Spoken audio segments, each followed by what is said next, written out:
There are three parts to the project and really three deliverables. And what we're really doing is taking the WBS from Module 2, creating a schedule, identifying the critical path, and then we're going to modify that schedule to enter a change that leads to fast tracking or crashing. If you don't know what fast tracking or crashing is, go back into the module and research those two terms and their meaning. And then finally, we'll provide an analysis of the impacts.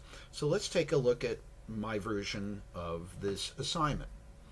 So here I'm using Project Liber, which I strongly recommend you use for a couple reasons. The first being this is an extremely complex or difficult assignment to do if using Excel or a non-automated scheduling tool. And the second reason is if you continue your role as a project manager or wish to get into the discipline of project management, you will be expected to create a schedule. Typically using Microsoft Project or other tools, but you really need to know how to use a scheduling tool should you wish to continue within project management. And Project Liber is relatively easy to use. It looks and acts a great deal like Microsoft Project, but is much simpler to use. You can download it from projectliber.com.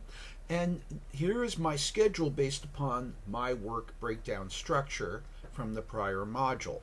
And notice what I've done. I've done a couple of things here. First, I've added some text fields. You can right-click on a column and insert a column, and then choose what that column might be. I could add a text column, and I can rename that column. I need to know what change you're making within your schedule, so I strongly recommend you insert a column or you highlight your data. You can't do that in Liber, but you can do it Excel and Project. Either you can change the font color or the font background. So just so I know what you've done. In my schedule, I created my initial schedule, which came up with an end date around February. And then I added 3 activities. I found out that I needed to also have a city inspection before the plant could go live. And I also modified by fast tracking my schedule a little bit.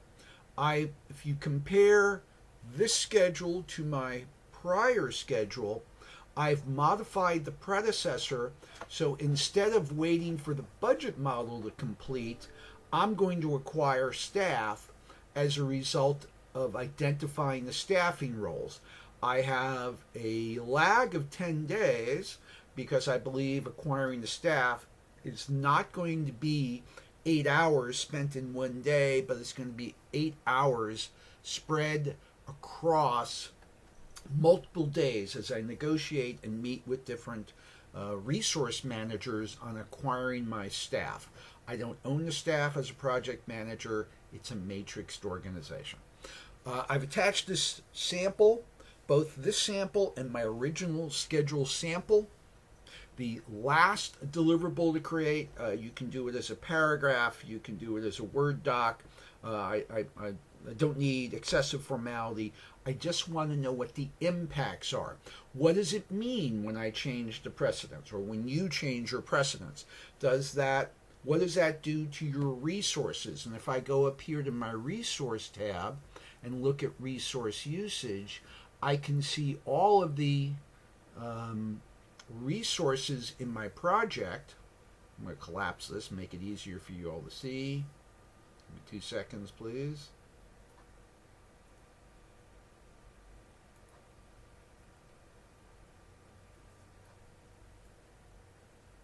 So if I look across my resource utilization, I know this is very hard to read, has any of my resources been over allocated as a result of my change?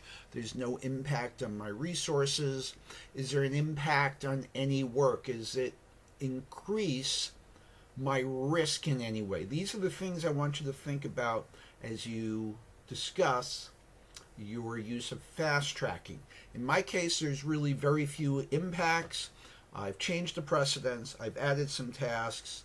My end date or delivery end date does not change, and my end date doesn't change because even though I've added 3 tasks, none of them were on the critical path. Okay, we'll talk to you in Module 4.